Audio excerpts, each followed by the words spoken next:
job to go in the wall, a hurl, a stick in a shinty bowl, the brick, the brack, the crack, and all. Let's call it an Irish pub. Caffrey's on, Kilkenny, a pub, the Guinness, pint, a cabbage, crap, the I don't want to be paddy trap. We'll call it an Irish pub. While I'll be fucked to swear. Welcome to episode 1 of the Pubcast. My name is Brendan O'Neill, and I would normally be joined by Mike Cross and Michelle Riley. But in these first few episodes, we are revisiting our previous podcast, Boardwalk Breakdown. Basically, we're shutting down the Boardwalk Breakdown podcast and moving those 13 episodes over here so we can keep them alive and well in our archives. So, the Pubcast is our new podcast where we'll talk about all kinds of stuff and not be limited to only talking about Boardwalk Empire. And it will actually begin on episode 14. So just consider these first 13 episodes as bonus content. Sláinte.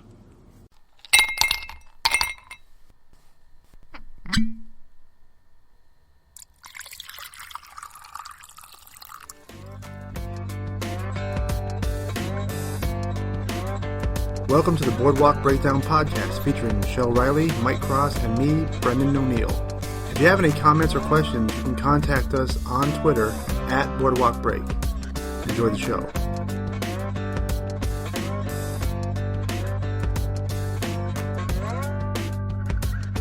All right, here we go. All right. Episode 6, The Devil You Know. This is our first two-man podcast. Well, it's your first two-man podcast. First two-person podcast. We've had 3 minimum every time. What about the night I wasn't here? Allison filled in. That's right. Right. So that was 1 man, 2 women. That's a different story, though. Totally different. So that's, all right, just us two, me and Mike. We are without Michelle Riley for the moment. She'll be back next week. And we believe, if everything goes well, we will be joined by 2 cast members of the show. And that is the young Commodore, played by John Ellison Conley, and Daughter Maitland, played by Margo Bingham. So that'll be our first special guest. Real guest. Real guest. Extra special guest. All right, back to the show. The Devil You Know. We open... Again, I think this is a new hallmark of the series. We opened exactly where the previous episode... Yes. Notice that right off the gate that we're picking up in sequence. Again, so it's 3 weeks in a row, right? Yeah, I mean, they throw in a couple here and there where it's we start with flashback. But once we're in real time, we're always like right back where the last one started. Right. So we've got Chalky at Narcisse's whorehouse. And that's when he finds the girl on the couch... And he sees Daughter Maitland back from the dead, supposedly. Or at least he thought she may have been dead. And he sees Daughter. And the first thought I had, or anyone had, was that, oh, the kid is Chalky's. Obviously. Right. And effectively, they confirmed that. Chalky says, or Daughter says to Chalky, she's not his. She's not Narcisse's. And Chalky's like, well, then who? And she's like, she's all mine. She's all mine. I love that line. Meaning, she's mine, but she's mine, but she's yours. Yeah. But what I loved about it was her taking responsibility at a higher level than anything Chalky could have given at the time that she would have been born. And she doesn't want Chalky's involvement. Yeah, and she doesn't want it, doesn't need it. It's good stuff. Kind of progressive for that time, I would think. I mean, I don't know if that's accurate or not, but given Chalky's background, probably right. Probably pseudo accurate. I mean, I think on the fringe in in that period of time, there might have been a little bit more of that than you'd see in 2014. But I wonder. I don't think it was common. It certainly wasn't common. No. I love the resolve of Daughter in this episode, and I love the fact that she is a completely broke horse. Yeah. Who is just scratching and crawling, cleaning toilets in Memphis. Beaten. Right. She's just mentally drained. She's got this angelic voice, and she can't be heard because Narcisse is keeping her down. It's very interesting. Through all of this, I mean, she's back, and one of the things, I mean, they're sort of locked away from Narcisse's guys, and they say Narcisse is on his way, basically. The doctor's on his way. They're locked in this room. The Libyans. And she's... the Libyans. She said to Chalky, get out while you can. Walk away. It's time to get out and escape this hell that you just walked into because Narcisse is the real deal. But she's effectively protecting Chalky and protecting the father of her daughter. Right? Yeah, absolutely. When did you know that he was dead, though? That who was dead? Chalky. Not to get too far ahead, but... I knew he was dead right away. Yeah, I think so. Away. I think he knew he was dead, too. Well, when he didn't see from his face. When he didn't take the shot at Narcisse right away, I knew that was it, right? He was...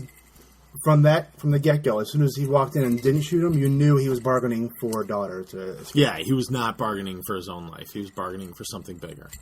Right. And I think that's why Althea, the daughter, was so poignantly played. Yep. Very, very much in the background, sleeping on the couch. Yep. Just kind of lingering in the background, but it was so dramatically at the forefront of what was going on. It was... Well, I will say about this episode, and this is jumping kind of like a little bit ahead to a postscript on everything. It was pretty prescriptive, but it was still very powerful in my opinion. I mean, this whole episode was very prescriptive, and it kind of lends itself to what I've been saying all along: is that we're going to get everything wrapped in a nice little bow. And they're continuing that progress. It's good. It's almost too fast, but it's good. I get why they're doing it, and I understand the motivation behind it. It's a little disappointing that we're not getting a little bit more plot development. Yeah. We're getting very quick, short. Here's the end. Yeah.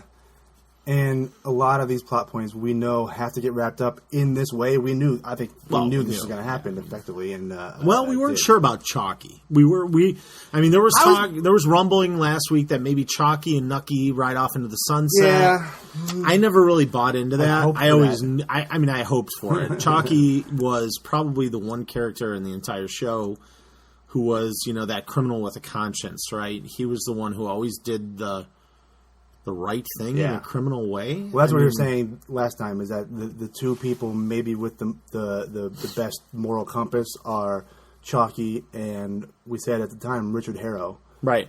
Chalky may be upping his game in that area right now.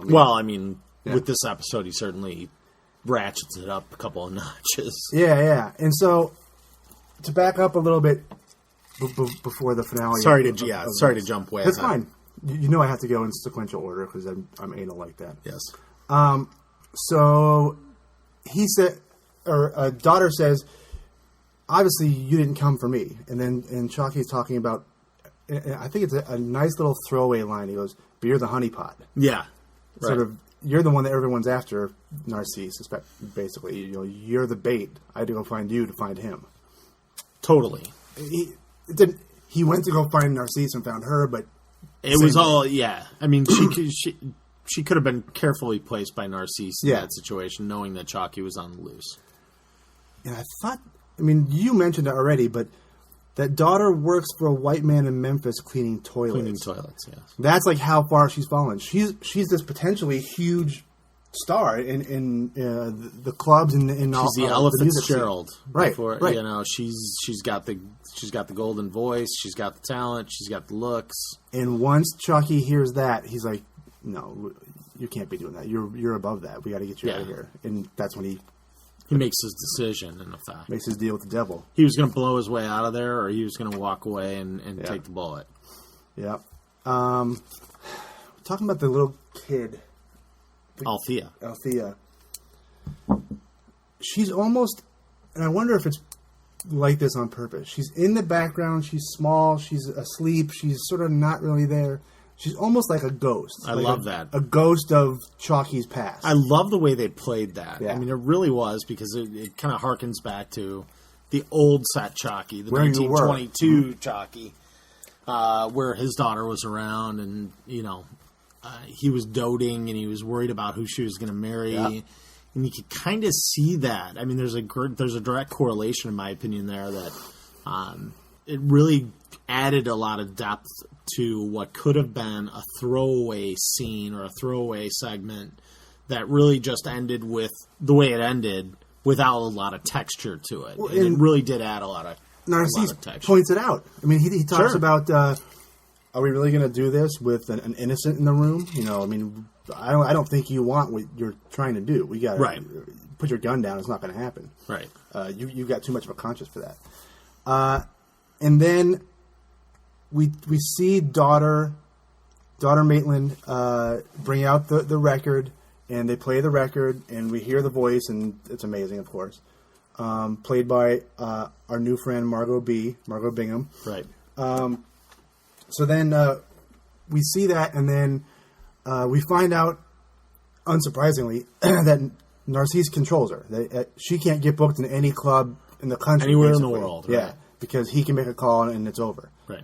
So she's cleaning toilets, but then with all this power, Narcisse comes back and talks to Chalky like, I met with this guy Luciano, Lucky Luciano. Mr. Luciano. I've been allowed to do my work in my own home. You know, I'm under his thumb, basically. And then he makes a deal with Chalky.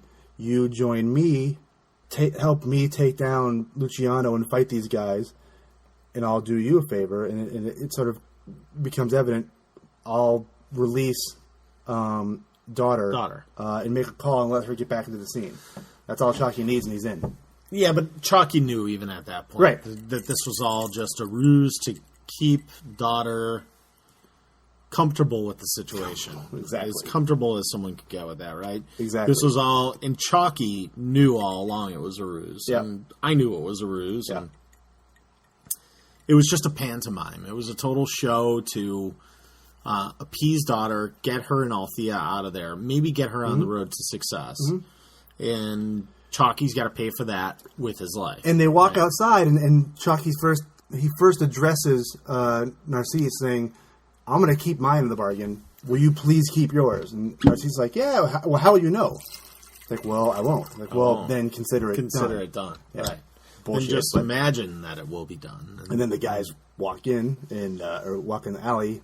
Narcisse walks out, and they mow him down. 1920s gangster style, too. Yeah. 5 across. Tommy guns, 5 across, take them down, right. It was... That's our... Well, it's not our first in the episode, but in our episode, that's our first quality kill. Look, let's just call it the quality kill of the night, because, I mean, it really, to me, I don't think... I mean, the Nelson right. Lane, which we'll get to, There was a lot of drama to that. Quality kill because of it was a more meaningful kill. It was definitely a more meaningful one, and it definitely had teeth, and it cemented Chalky as that character on this show that was the one person who really never wavered from his principles. That said, I'm not going to say morals. I'll say principles. Right. I mean, no one has true honor morals. among thieves, right? Seeing him go is hard. I knew he was going. I knew he was going. But 15 minutes into the episode, I knew he was gone. But it was still tough because I was really hoping for some resolution with Chalky and Nucky. Yeah. And I was hoping for a positive outcome for Chalky. But maybe the positive outcome for Chalky, and this is the way I'm going to try and play it out in my brain unless they play it out on the show, is that daughter goes on and becomes successful, and Althea grows up, and she gets to be a normal human being, right?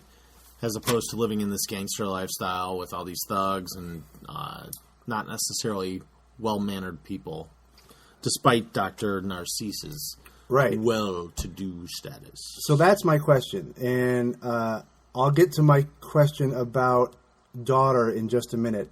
For now, I'm going to break, and we'll go into our interview, or my interview, one-on-one with Margo Bingham about her character and how that resolved itself in this past week's episode. Looking forward to hearing this.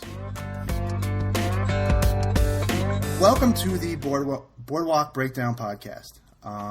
Thank you. We are glad to have our first guest from the show.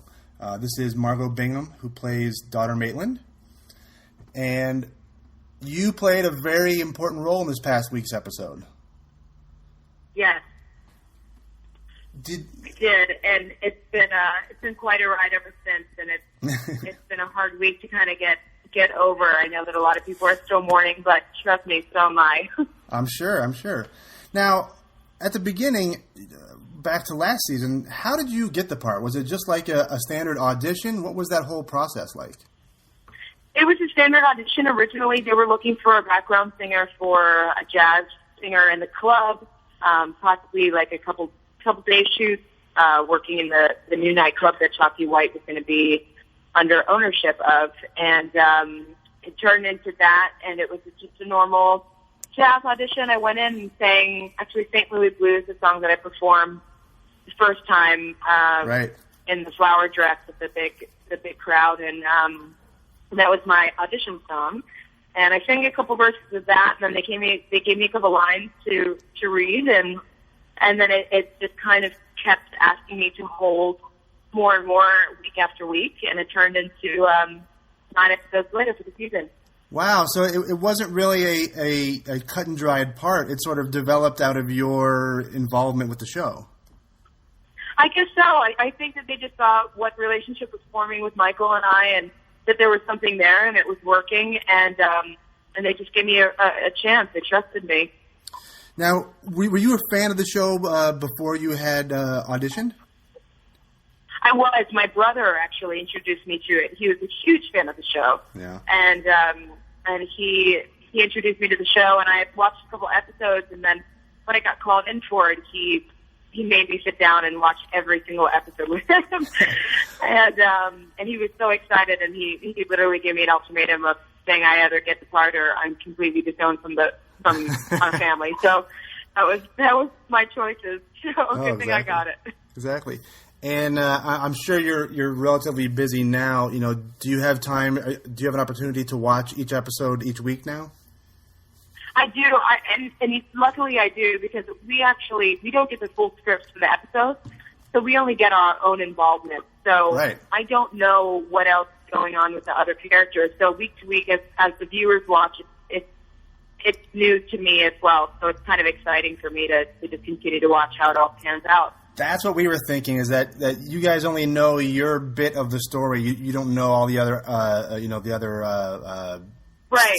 And we really only do know ever so much. And it's funny because a lot of people ask me, what's going to happen to Julian, or what's going to happen to Nucky, or, and I honestly, I have no idea. I really have no clue. Oh, that's great. Now you get to work, obviously, last season and this season, closely with Narcisse and Chalky, Jeffrey Wright and Michael K. Williams.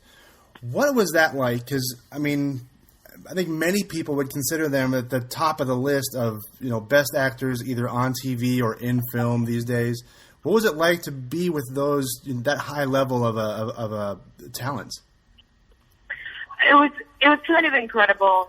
I'm a huge fan of both of them, and I've been a fan of both of them for a while, and especially Jeffrey Wright, growing up and watching all of his movies between Basquiat and MLK and, people, he is an iconic figure in the acting community, and to be associated in any way with him, and also to be able to call him a friend of mine now, it's kind of unbelievable. It's unreal. And from moment one that I was on set with them, they were so gracious and had no ego in the world and took me in completely. And it's really been it's been a cast that I've been more than spoiled with. I'm sure. Because of the people that are associated with it, the class and caliber of people alone, but then their non-ego kind of mentality of the acting world. It's been a pleasure to just work with each and every single one of them. Oh, yeah. It's really unreal. Those two guys play, some of the more intense characters on the show. Did they carry that into the off-screen interactions? I know it's probably not difficult. At all. No? Okay. No, not at all. No, they're two of the sweetest guys I've ever met. Michael is one of the most kind human beings I've had the pleasure of meeting, and Jeffrey, he's intense, but he's very, very smart, and he's very talented, and I'll let the siren go. Yeah. That's all right. Well, gotta love New York. Exactly. I understand. but they were both very, very sweet and very kind, and did not take that kind of strong demeanor off camera. Sure. On the least. Well, now, when you first approached the character of Daughter, how did you come at it as an actress? I mean, I'm sure it was different when you came at it at the beginning, and there's an evolution between how you came at it this season. How did she evolve, and how did you evolve playing the part? I think that she continued, especially the role. I mean, I think that Daughter continued to evolve through the rest of the season because she was being written in as the season was progressing, so that wasn't something that was done beforehand. I think one of the things that helped me the best as an actress, especially for Daughter, was that her music really scored the role and the arc of her character. You know, as the music started, she was a little bit more reserved, and she was playing to more of a reserved crowd, and she was playing more of the singer and more of the performer. And as the season progressed, she became a bit more of herself, and she came into her own, and she wasn't afraid to be a risk taker and to also be a little bit more risque. And then as she started falling for Chalky, she started singing a different kind of blues, and it's really kind of beautiful how they set the tone of the season to the music that she was able to sing throughout each episode. And I think that it was, when you really listen to the music, it makes a lot of sense. Exactly. Okay. Now this season, your appearance in the last two episodes, obviously, we talked about this on our previous podcast. Obviously, Chalky loves Daughter, but does Daughter love Chalky, or is it sort of a different kind of a relationship? No, she really did love Chalky. I mean, that the one love that she's ever truly known, the one true love, at least that was obvious in her life, was it was given to her by a man that killed her own blood and took her own blood away. Right. When he killed her mother. So that was the only love that she ever knew, and she had to constantly fight for it. And it's really very twisted Stockholm-like relationship. And then when she met Chalky and he was into her life, she didn't actually have to fight for his love. It was these two lost souls that just came together magnetically, and it was something that she didn't really have to. She didn't have to give so much of herself for. It was enough just being her, and it was a love that she's never known. So she truly did love him. But when she has a daughter now, and that other element has kind of come into the picture, it's something bigger than just herself now. It's for the first time she could be. She's not able to be so selfless and selfish. She could be. Yeah. She has to be a little bit more selfless, and she has to concentrate on something bigger and beyond herself. So I think that even though she does love Chalky, and she would never ever want that to be the outcome of him sacrificing himself for her better health or her safety, her main focus right now is on something bigger. So, it's putting people before their own, and that's what Chalky did, and that's what she's doing with her daughter. Exactly. Well, in those final scenes with you and Chalky and Narcisse, we also have the little girl, Althea. And we talked about her because we thought she really, despite the three fantastic adults in the scene, she kind of was very pivotal in the scene where she's sort of in the background. She's kind of there, but she's not there. And she's almost like a ghost. And we were thinking that, almost like a ghost of Chalky's past. That type of thing. What was it like acting with a little girl there with such an intense scene? It was really challenging to, as an actress, you want to play into everything that's given, and you want to do all of the characters justice, including a little one, and you have to be conscious of the fact that, here I am, here's Daughter seeing the love of her life for the first time in years.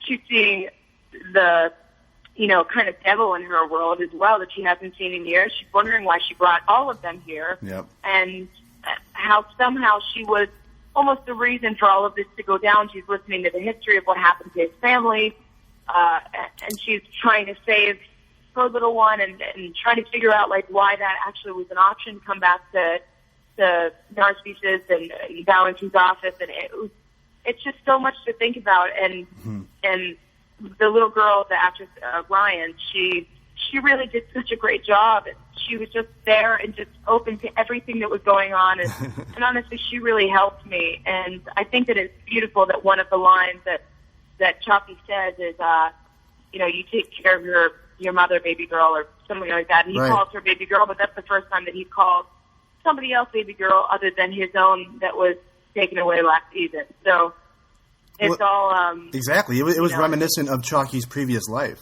Sure. Right, and it's all very close, and it was a whirlwind. I mean, that day took forever. Oh, I'm sure it was really draining. Did. Yeah.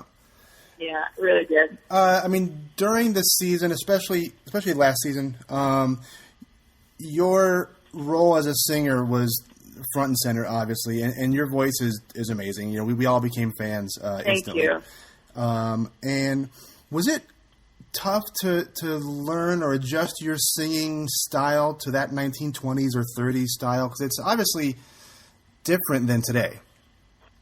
It was definitely a challenge. I've studied jazz in the 30s and 40s, but to change over to the 20s and kind of strip away a lot of the stylizing that I've learned in my jazz training was very hard for me. It's kind of oversimplifying something and imagining like you never learned it in the first place. And I took a lot of time studying that era of music, and I took a lot of time listening to the Josephine Bakers and the Beth Smiths and the Ethel Waters of their time, and those women helped me through all of it. And but it did take some time to try to perfect the style of that voice without overdoing it. There was something so beautiful about the music during that time that it was just so simple that you felt and you knew exactly where they were when they sang it and how they felt, and all of it was completely communicated through something so simple. And it almost sounded so easy, but it's there's something to be said about something that could be or seem so effortless, and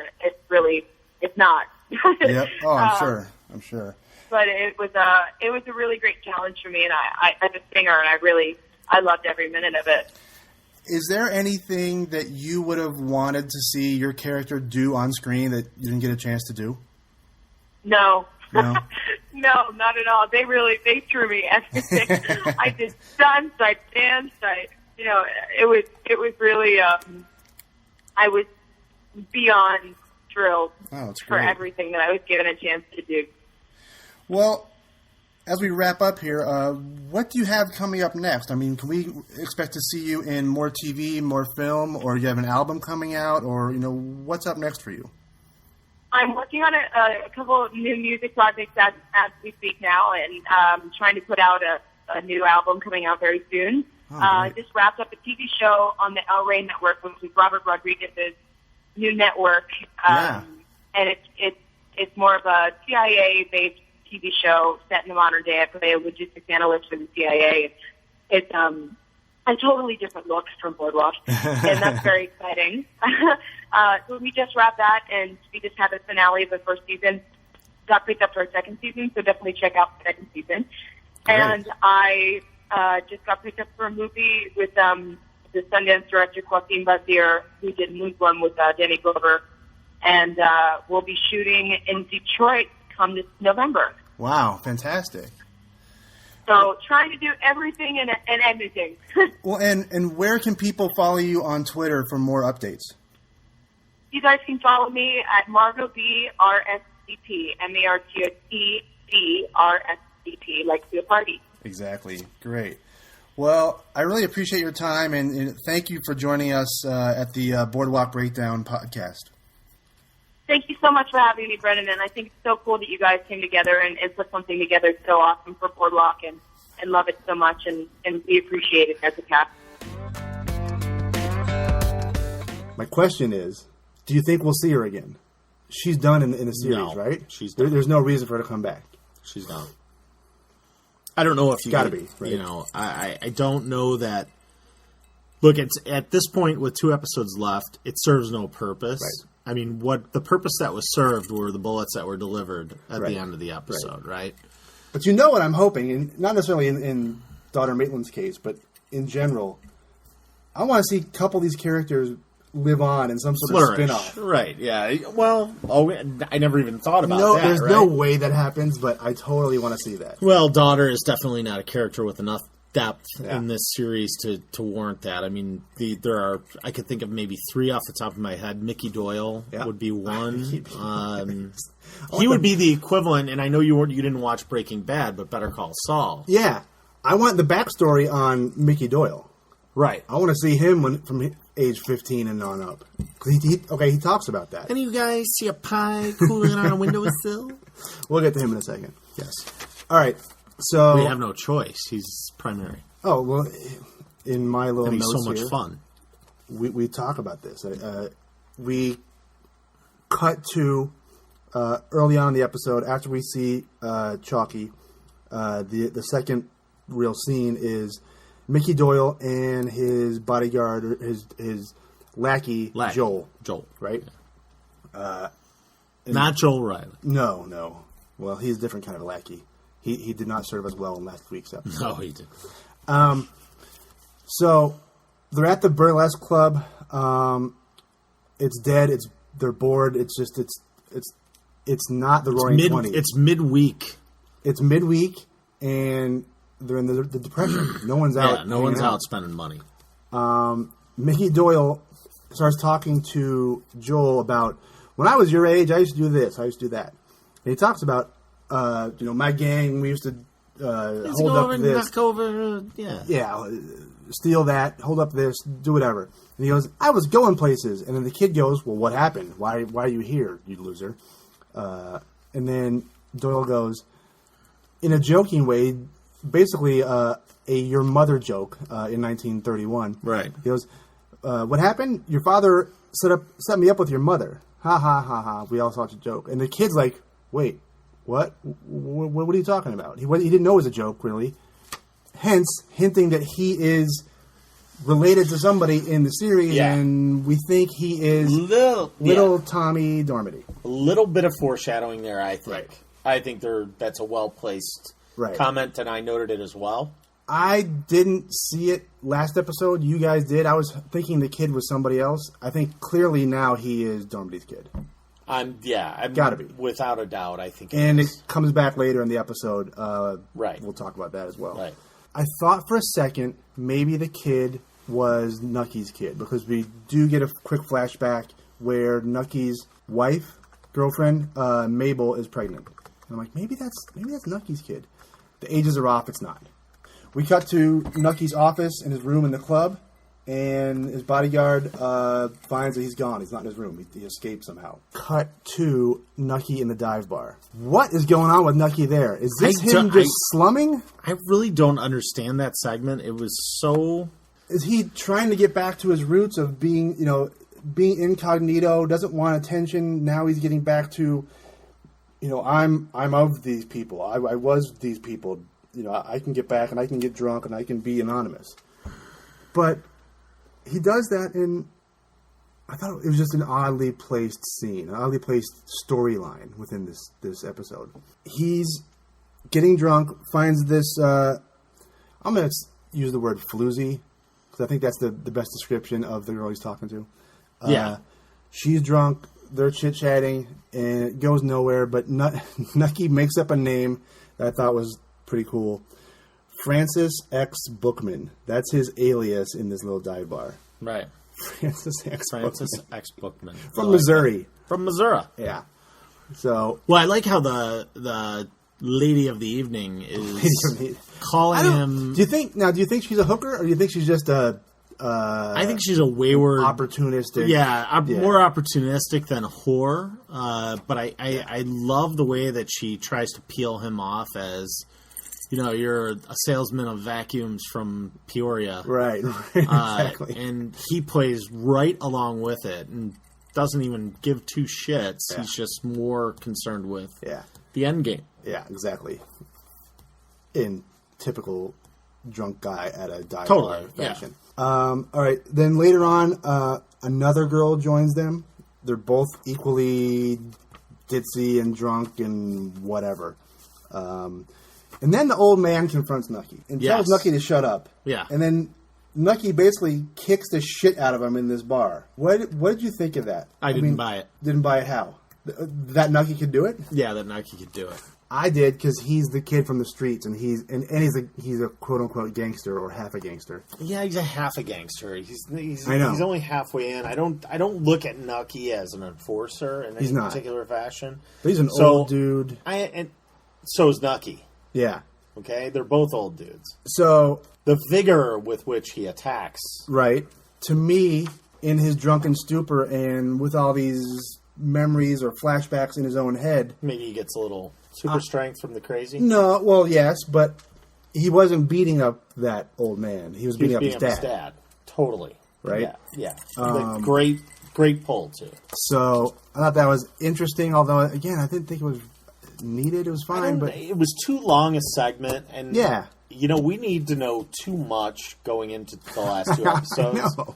I didn't need 20 minutes of drunk Nucky with hookers or with sluts. That's where I fall down every time. It's the flashbacks, although these flashbacks made some sense. These flashbacks were extremely relevant this week. But there's so much going on. These little side stories are fine, but there's so much depth in the big stories, in the Chalky, in the Capone, in the... I just wonder why, I guess they're weaving a story, right? And they want to give us some longer play.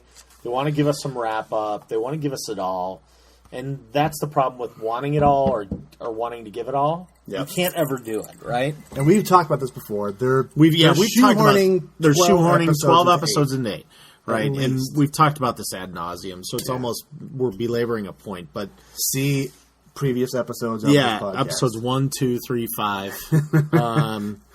It's disappointing in a way. I mean, they really did need 12 episodes to get this done the right way. I know. And I don't know if it was an HBO decision, if it was, I was reading somebody online on Twitter, a fan of the show, was saying that they thought, and I don't agree, but they thought this was the worst episode, or the worst season of the show, that it was ending horribly. I'm like, well, there's ups and downs, but you can't say it's ending badly. No, it's not ending horribly. Here's and this goes back to our original problem of if we had 12 episodes to finish this, I think we could get more of a flavorful plot development.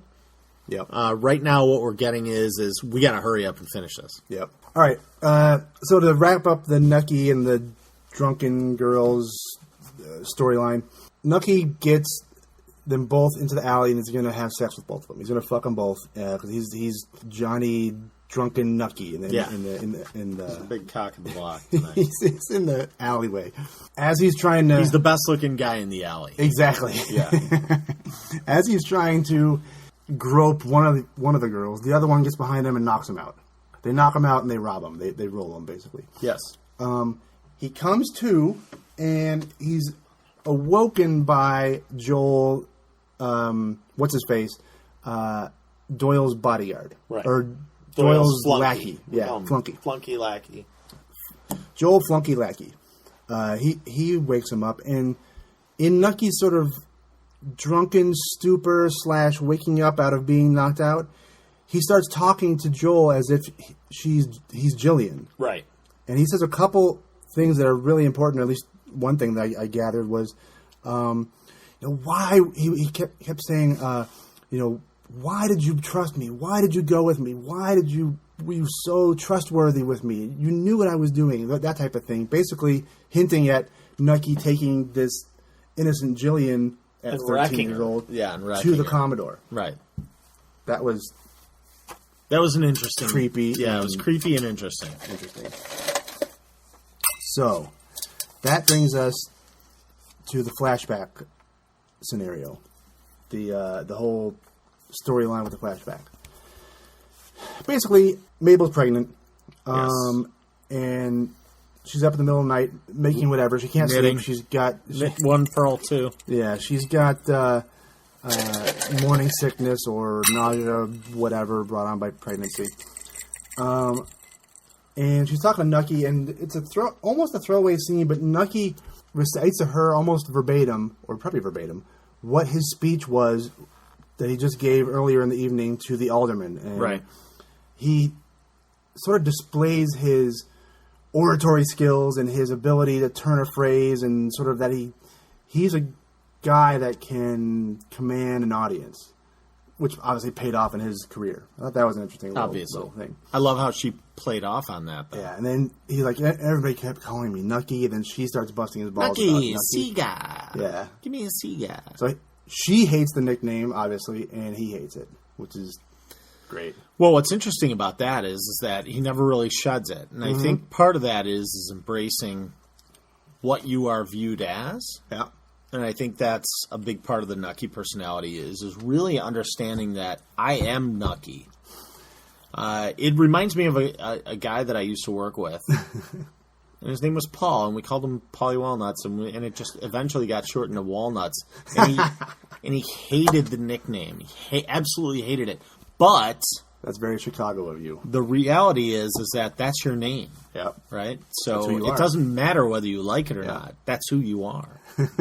And that, not to quote myself from the last podcast, but I will. That plays into my idea of the identity crisis and the people's identity evolving or not last episode. Yeah. Okay, so Mabel's pregnant, and then Nucky makes a comment that, this guy is going to be made alderman or whatever, and he doesn't deserve it, and this guy, but that's what the Commodore wants. I've been working for him for 13 years, and whatever the Commodore wants is what happens. And that's a foreshadowing to his whatever the Commodore wants to bring Jillian to the Commodore. Like he's just gonna acquiesce to whatever. Serve her up on a silver platter, right? Which is creepy. Yeah, totally. Totally As a father of a daughter, very creepy. Definitely. Then we get Nucky on the boardwalk. He goes into a store. The owner talks about a kid stealing stuff, and Nucky vows to find this kid who's been stealing from the boardwalk. And then while he's outside sort of contemplating this, he looks over down the boardwalk and sees the Commodore welcoming in a 12, 13, 11-year-old girl, whatever it is, creepy, welcoming her into his hotel while the mom sort of sits outside having brought her daughter to this creepy guy. Right. What was going on there? The mom brought the daughter and then sits outside sort of concerned and scared and whatever. Is it just a money deal? It's got to be a money deal. In my mind, it's a money deal, right? I mean, what's at the root of this entire... what's at the root of the entire series, right? The entire show. It's always about money. Right. Corruption. And what did I hear the other night on a completely different show? A racist guy saying, I don't deal with black because he's white. Mm-hmm. And someone else says to him, you don't care about color. The only color you care about is green. Well, first of all, this is something that's played itself out from the Byzantine Empire till now, right? I mean, this is nothing that's any different than anything we've ever seen in any lifetime, is that money rules everything, right? So I think, and I did notice that, and I was taken aback by it, but... I'm a little surprised, at least in this episode, they didn't play it up a little more. I mean, it was plainly obvious what was happening, but I'm surprised they didn't They already gave us the money shot with the pictures. They already gave us the money shot. And we already know what's going to happen with Jillian, so they don't have to belabor that too much. Yeah. And along those lines, the Commodore played, I think, pretty well by, once again, our new friend, John Ellison Conley, who I'll be talking with one-on-one in an interview coming up soon. So listen to that, and we'll get back into the podcast in just a minute. Welcome to the Boardwalk Empire podcast. We're here with John Ellison Conley, who plays young Commodore. How are you doing, John? I'm doing great. How are you doing, Brendan? Well, good enough. I'm still recovering from last week's episode. This is terrible, but I actually haven't seen last week's episode come on. Yet. I know. I'm one behind. Well, I assume you know what happens to you, or your involvement, but beyond that.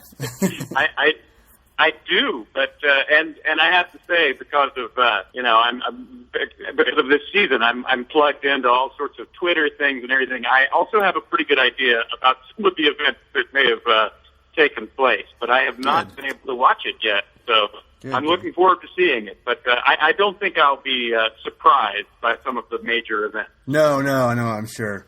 Well, going back to the beginning of this season, or I mean, I'm sure you shot this well before, but how did you get the role of young Commodore? I mean, I assume it was a standard audition, and what was that like? Yeah, it was an audition, and I had auditioned for the show a couple of times before, once in the first season, and then again, I think in maybe season 3, and this time I came in and I had just finished doing a play where I had a mustache, and I was reading for a role, and Meredith Tucker said, I don't think I've ever seen you with just a mustache before, and she said, did you watch the show? And I said, yes. And she said, well, here's another. I want you to come back tomorrow and read for this part. And she handed me this other part, which was much better, the role of the young Commodore. And obviously I had to keep it very secret because the whole story of going back in time had not been leaked yet. But sure. So I came back in. That night I watched some Dabney Coleman stuff, which is, again, pretty easy job, a good job to have. And I went in the next day and did that audition, and then I had to go in one other time for Tim Van Patten and at Steiner at the studios. Oh, that's great.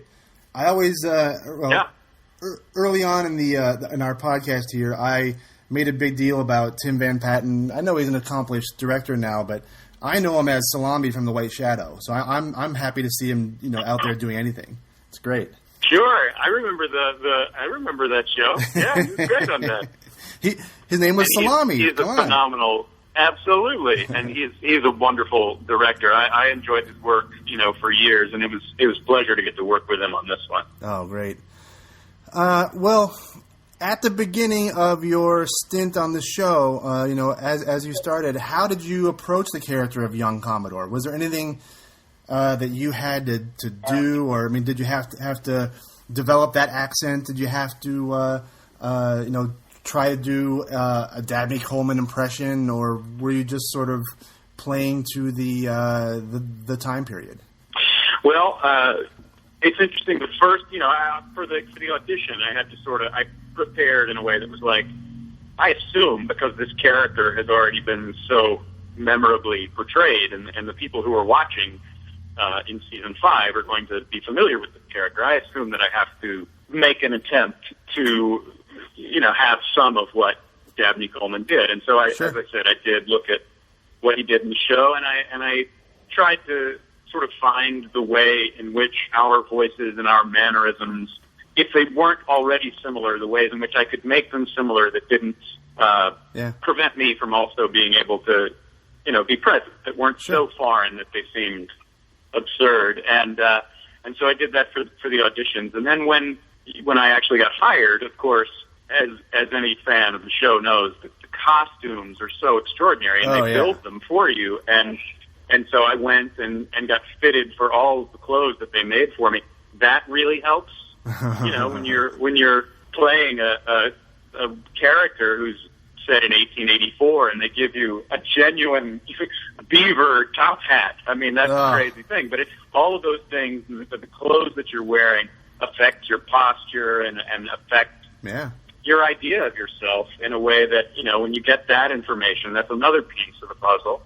And then, of course, the scripts show up, and that's the other piece. And you take the information that you get from what you're wearing, and you take the information that you get from the person, in this case, the person who played the character before, which is an unusual thing for me. I'd never done that, but found it really fascinating. And I think Nolan, Lyons, Mark Pickering are doing the same thing, where it's like they got to watch Steve and find ways to make it their own, but also had the responsibility of doing, what he does. And that's an interesting assignment. And then, of course, the third part, and probably the most important, is what's my job in this script, in this scene. And, you put them all together, and you get there, and you work with the guys on the day and figure it all out.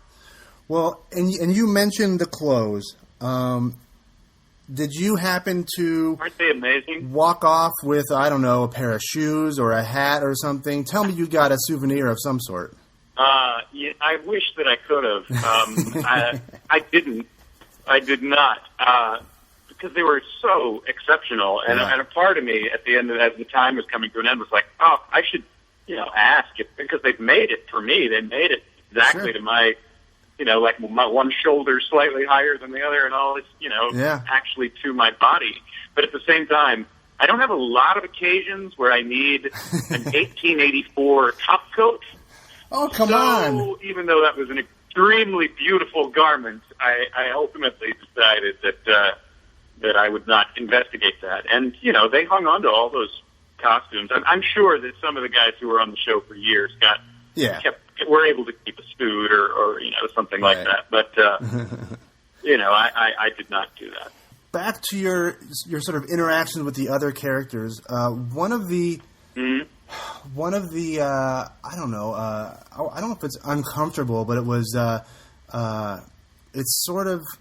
It made me uneasy. Was sort of your character's nastiness toward young Nucky. Is that difficult to play against a 12-year-old kid or whatever? I mean, how do you tackle that? That is tricky, and I have to say, Nolan Lyons, who plays the youngest Nucky, was an absolute. I mean, not only is he a great actor, and that was a real pleasure for me, because I got to see one side of him working with him, because his relationship with the Commodore, of course, is a pretty specific thing, and he's pretty Right. contained and pretty quiet and not very expansive, by design.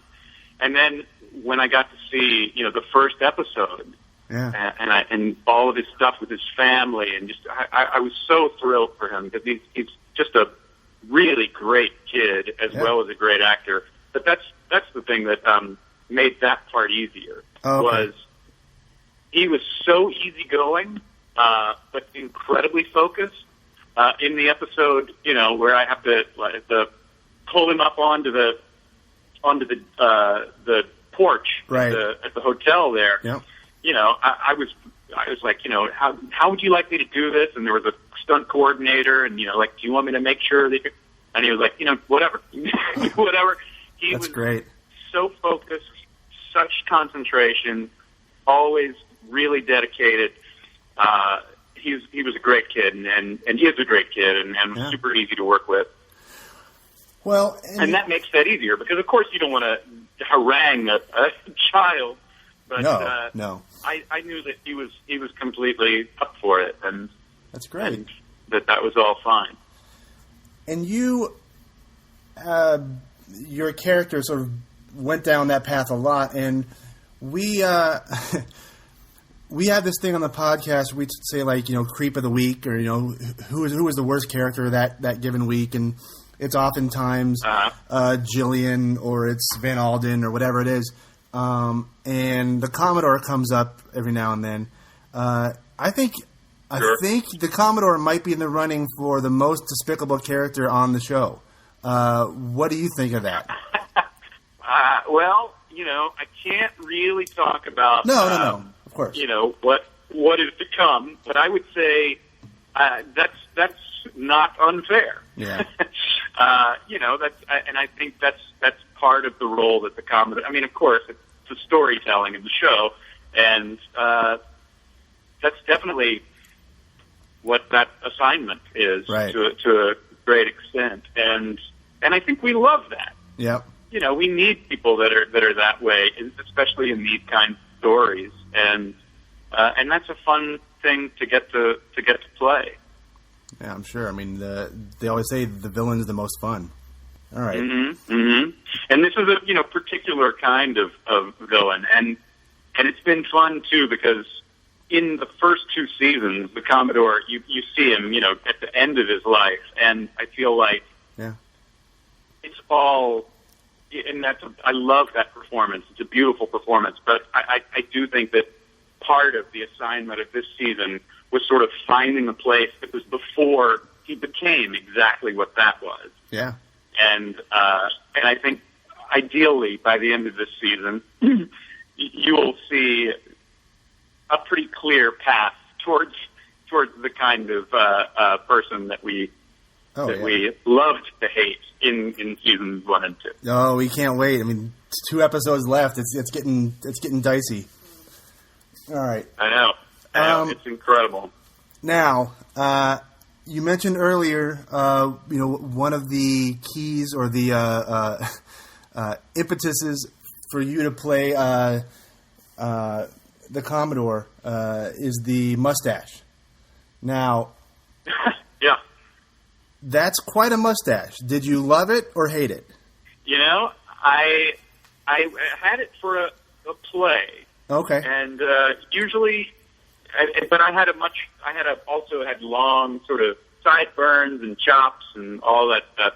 And typically, when I have facial hair, which I've had full beard and done all and been clean shaven, I take my time getting rid of it just because it's a change of pace. Sure. And in this situation, I had the mustache, and I was like, I'll stick with this for a little while, and then I'll get rid of that. And it obviously really paid off for me. That's so great. I've actually stuck with it. And, good. My wife. Some people are obviously not such big fans of it, but my wife really likes it. So I'm happy to shade it if someone wants to pay me to play a role that requires me not to have it. But for the moment, I'm still rocking the stash. That's great. Now, here's the real question: better mustache? All right. You, Dabney Coleman, Tom Selleck, or Ron Swanson from Parks and Recreation? I think you have to take me, and my respect for him is enormous, but you have to take Dabney Coleman out of that. Yeah. It's got to be either Tom Selleck, and I would say Magnum era. Right, of course. Yeah. Or Nick Offerman. Yeah. That's a great, Nick Offerman. great stash. Yeah. Very good. I think that's the right answer. Yeah. I think so too. Magnum era Selleck is close, but I think we got to go Nick Offerman on that. I agree. Yeah. All right. Well, I'm sure the answer is you can't say anything, but is there anything you can tell us about any of the upcoming 2 episodes? I really can't tell you anything, but also because I only know about my own storyline. Sure. I can't wait to see what happens. Actually, yeah.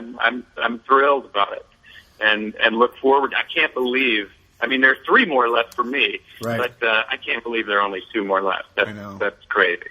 I know. We're a little bit sad. I have to admit that, but Of course. All good things come to an end. Yeah, I had the privilege of working just on this season, but all the people who worked on that show, it really became, they were so sad at the end of it. One of the assistant directors was talking to me about the final day when they, loaded the last, because it was shot on film too. That's another thing. Wow.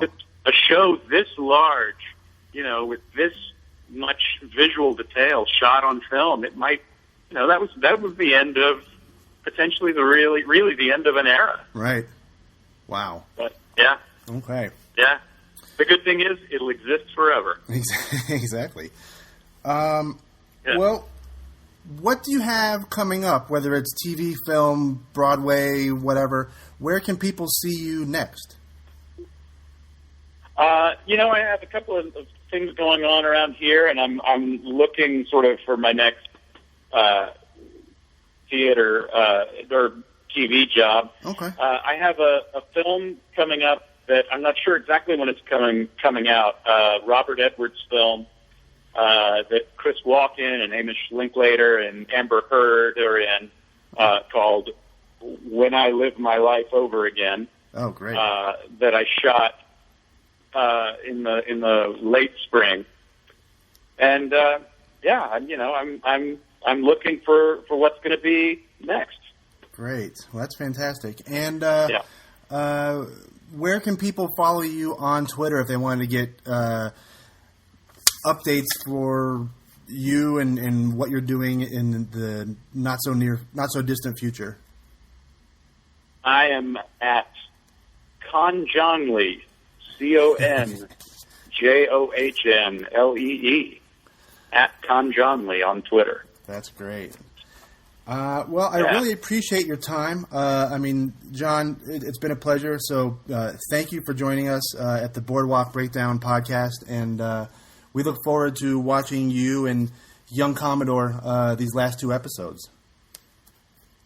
Thanks, Brendan. It was really a pleasure joining you, and I'm so glad that you guys are watching it. I think it's great that the show has and deserves such devoted fans. Yeah, we are super fans, so we can't wait. We can't get enough. So, all right. So then we cut to, in this scenario, we cut to Nucky and Eli underneath the boardwalk, setting a trap for this kid who's been stealing stuff. This little boy. This boy. I'm sure, who's been stealing stuff from the boardwalk and stashing it in some sort of little alcove under the boardwalk. Under the beach. We find out pretty quickly it's not a boy, it's a girl, and her name is Jillian. So that's our introduction. Okay. You know what? This was probably the most pivotal scene in this. Yeah. Maybe not the most pivotal, but really it's going to help really outline the arc of the Jillian story. And it's teeing up the next episode to be heavily Jillian. Totally. Next episode, while Jillian is not my favorite character and not someone that I find compelling, it's going to be dominated by Jillian. And rightfully so. She has a strong place in the history of the series. Yeah. And it's important that we come to a conclusion with her, so I understand it completely. Definitely. I love the fact that she's a petty thief dressed as a boy working the boardwalk for scams. I thought that was interesting. Right? Yeah. I mean, it lays the groundwork for. I think all along in the entire arc of the series that we've been trying to find a reason to find Jillian compelling. Yeah, but we're not going to get it up until now. Save the Commodore. She's the most despicable character in the entire series, without question. And I don't think they're going to waver from that. Right. I thought for a while that they might make her this forgivable character. They're not gonna. It's not gonna happen. Yep. She's gonna wind up being the scapegoat, for lack of a better word, because I can't think of one. She's gonna be the mess that fits. Well, and when we first learned of this relationship that she had with Nucky and the Commodore, back a few seasons ago, I figured the entire time the way we would find out is that the Commodore is giving some speech or being, this above-it-all guy, when behind the scenes he's telling his lackey, Nucky, hey, look at that girl in the crowd. Let's make sure you bring her back to my, hotel or whatever. Almost like an 80s hair band. Like, see the blonde girl, bring her back and let's... Not at all. That's what we see kind of with the mom bringing the girl that Nucky sees on the block, whatever. Right. I thought that might be closer to the scenario. Totally different. Totally. Jillian's got her own little She's got her own thing going on. Yeah. I mean, it's not we're going to reel this poor young... She's not a helpless girl nothing, and we're going to deliver the Commodore on a platter. Yeah, it's great. I mean, I think it was a very interesting turn that I didn't see coming, but I love it. I mean, it makes me more interested in Jillian's story. It makes me more interested in Jillian's story, and in going back a couple of episodes of the podcast, I was really done with Jillian. Yeah. So, this definitely reeled me back in a little bit. Now we get into maybe the meat of the episode. Certainly where the most action, conflict, drama happens. And Nelson Van Alden. That's with Eli and Nelson Van Alden. Nelson Van Mueller, as he was quoted as being on... Yeah, that's Nelson Caspar Van Alden, he says later on. Yes. I'm going to call him Casper. Casper. We can go with Casper. Okay, so we see Eli and Van Alden about to try to get into Capone's lair and somehow steal these ledger books that tie him to tax fraud and tax evasion. And here's where I can make one of my comparisons that I haven't made in a couple episodes yet. So they're in the hallway talking about how to do it. They walk up to the door to Capone's lair. And before they go in, before they grab the knob, they go, whoa, hang on. Let's walk through this. They start talking back and forth about, all right, you go in there and do this. What about the... Abbott and Costello. Well, hang on. They do that, and then they're talking about, you go in there with the counting room, and I'll talk to so-and-so, and what if we're caught, and then we do this. They're working through it all. Almost inches from the door made me think of the scene in Pulp Fiction, where they're about... Here's our tie. Right. They're about to go in and... Wait, hang back. It's not time yet. And they're talking about foot massages. Foot massages, yeah. You know? Royale with cheese.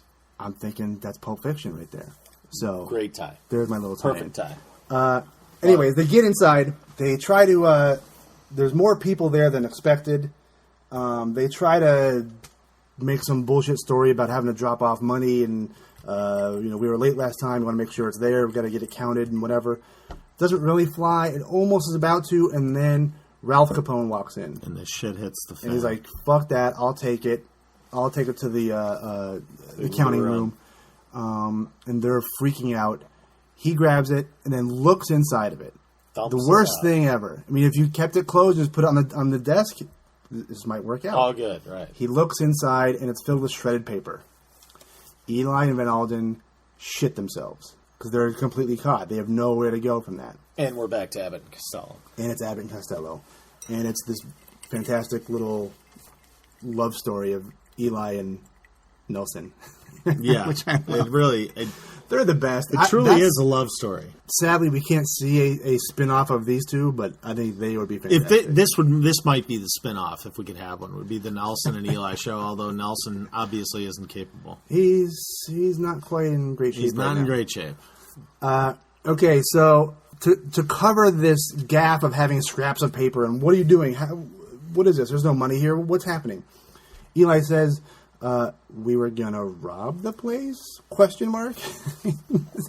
Eli is a fucking mess. I love the fact that he came right out with it, though. He didn't try and fucking bullshit. He made it up as the words were coming out of his mouth. He's like, we were gonna rob the place? And he kind of looks at Van Alden like, maybe, sure.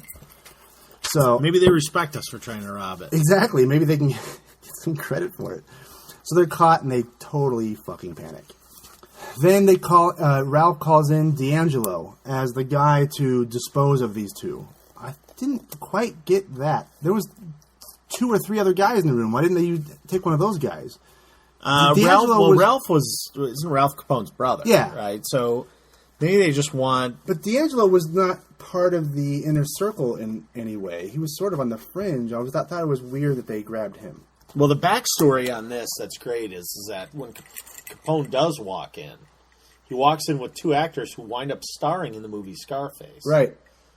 Which was from 1932 or 3. 2 guys from Hollywood trying to make a film about Capone. Who are going to make a film about Capone and are probably thinking, all of this is probably, a lot of spun yarn, right? I mean, this is... Yeah, some of it's true, but some of it's probably not real. You're a blowhard, and do you really live this life? I mean, this whole Al Capone thing is probably overblown. Well, they find out quickly it isn't. Because in the public, I mean, he was a master PR man. He was out talking to the gregarious, to the press outgoing, He was promoting himself as a man of the people, right. Not the bad guy that people thought. Right. Anyway, so when Capone comes in with the Hollywood guys... D'Angelo and Van Alden and Eli are on their way out, almost out of this bad situation where they can regroup and try this thing again, or at least survive. Capone nails it. It says, "Get back in here. Where are you guys going? Let's talk about this." We're gonna have a chat. Yeah. Now Capone talking to our favorite cigar store Indian, Nelson Van Alden. He goes, I thought we were buddies. I thought that was hilarious. Like, we're buddies. Like, yeah. Who's buddies with Capone? Nobody. No one. Right. Least of all, Van Alden. And then he puts a gun to Van Alden's head. I think you're a fucking badge, he says. He's got him pegged. He knows what's up. And then... But he doesn't. He doesn't. He doesn't know the whole thing. He doesn't know it, but he doesn't have him pegged. Right.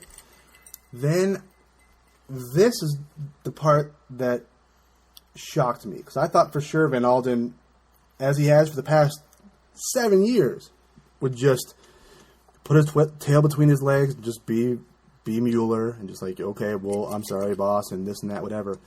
He knocks the gun out of Capone's hand. He jumps up, starts choking him, says, tells him exactly who he is, and he's an agent, and he's treasure under agent. arrest. Right. And he talks about his faith, and all kinds. He exposes his entire self to. I loved how he regurgitated the God speak in there. Right. Too. He was like, he will be back judged by God, and I thought for sure they were going to throw down the Pulp Fiction, the righteous man. You will know I am the Lord. Will rain down upon thee. And he goes, I am Nelson Caspar Van Alden. And then, right after that, his head is effectively blown off. Yeah. By a gun from D'Angelo, the other fed. D'Angelo, well placed, and really not necessarily shocking, but it took me by surprise that's how that kind of ended. I thought Eli might step up. I thought, and that's really where I was going with it, is I thought it was going to be Eli who would step into the fray and try and quell the situation. Eli's in. Okay, so D'Angelo shoots off half of Van Alden's face. He's done. Blood everywhere, all over Capone. Saved Capone's life. Freaking out. Eli's in shock, muttering to himself. Kind of, sort of giving himself and Eli and D'Angelo up. Totally. He's like, you can't quite hear what he's saying, but he's basically just spilling the beans. He's muttering, yeah. Capone goes to him, and he's talking to him. He's like, you're caught. Just tell me what happened. What was going on? This is over. What was going on? And Eli, showing the last bit of a quick mind, still in that just drunken brain he has, spills his guts. But he doesn't say he doesn't say D'Angelo. He says it was a Fed. Doesn't say D'Angelo. He says it was Ness. Perfect.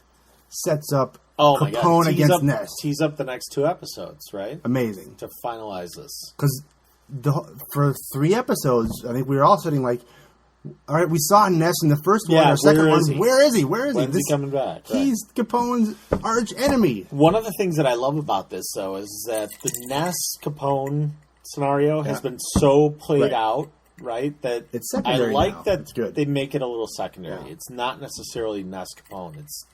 It's more about the backstory behind that, and that's been a good play. I think they've done that well. I'm waiting for Costner to make a guest appearance. Make a guest appearance somewhere, and I'm taking a bookkeeper, and the bookkeeper is coming with me. All of a sudden, next episode, it's Costner against De Niro. Yeah, I don't know what happened, but firing away in Union Station. the baby buggy going down the stairs. Buggy, yeah. All right, Capone. We finish off this little scenario here, this storyline with Capone saying, "We was bums, Ralphie." Very bums. good Capone line. "We was bums."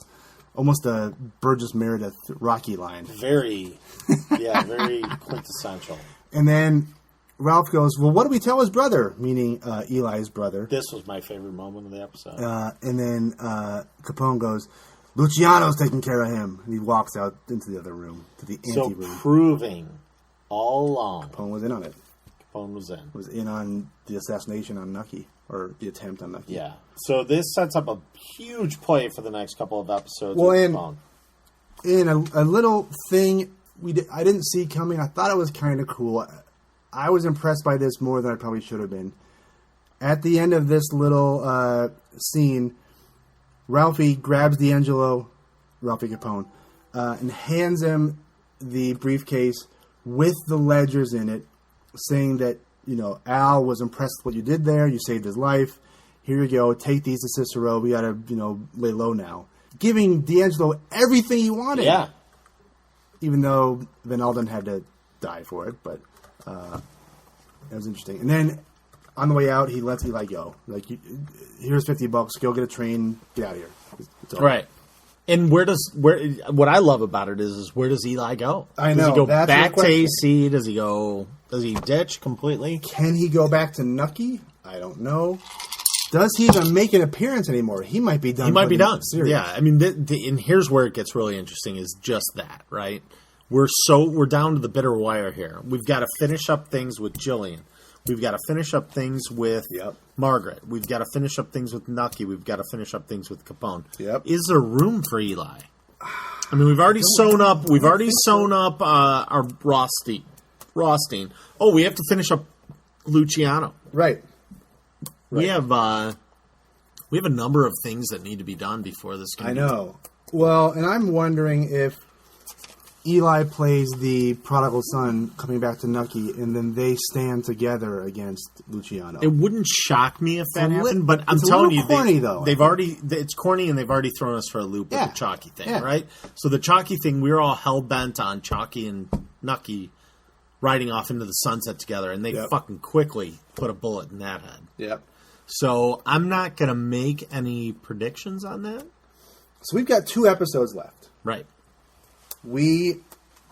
I believe Jillian is maybe, if not the central character, one of the main storylines in the very next episode. It has to be. You got to get Jillian going. They've got to kickstart that. The other one, I think, Margaret. We got to see what's going on with Margaret, I think. Or maybe they hold her till the finale. I think they hold her till the finale. And I think there might be some kind of closure with her and Nucky. Yeah. That is positive. I think that might be one way that they end this. Yep. That's, purely conjecture. I think it has to be positive, I think. Does it? With those 2, Has I anything think so. been positive in any closure in this series? No, but I think they have come back together, and they're the only positive thing in this series left. So maybe that'll continue for the last couple episodes. But, okay, so we've got Jillian. Has to happen next episode. We know from some of the previews, I think, Maranzano and Luciano and that whole thing, something goes on. Well, that's there. got to come to a head in the next episode. It's got to be... The last episode needs to be a real dramatic, kind of a... Not dramatic. That's a bad word to use. It has to be completely wrap-up fulfilling. We're not doing a Sopranos on this, right? This isn't going to be a guy walks in and we fade to black. Not even. This has got to have some kind of a closure. You can point. see where it's headed. It's just a matter of how they do it. Right. So we know it's Lucky Luciano and Maranzano / Nucky. That's something's happening there next 2 episodes. Let's say. We've got Jillian. The other one it's going to play a major role, and I think it's going to be the last thing we see in I'm going to say the final scene of the entire series, maybe, or maybe the second to last one, will be a flashback. The entire episode? We got to see the Commodore and Nucky. I think the flashback's going to be a bigger player in these next 2 episodes. I can see the flashback being a big player, but it cannot be the whole episode. No, not the whole episode. I think it can be. It might end point. it. Right. It might be the bow on the series. Well, I could see the ending of this series being a flashback. That's what I'm thinking. And it's going to kind of neatly wrap it up, but maybe leave us asking some questions. Yeah. Yeah. I could see that happening. I could totally see that happening. Good stuff. Definitely. All right. Next week, we tackle the penultimate episode of the entire series of Boardwalk Empire with as far as we know, a full cast. You, me, and Michelle. Maybe a guest. Maybe a guest next week. I'll see what we can wrap up for next week. And then 2 weeks from now, we will have the finale episode, which I hope to have a full house for that. Both of us, plus Michelle, plus Allison, and then Tim. who knows who else. Who else? Tim, Maybe get a couple right? others. Right. So there's we'll have 5 or more for the finale. So Yes. that one, if you're gonna miss one, don't miss the last one of our episodes. No, it'll be good. It'll be good. Till next time. Cheers. Sláinte. Salud to my Italian friends.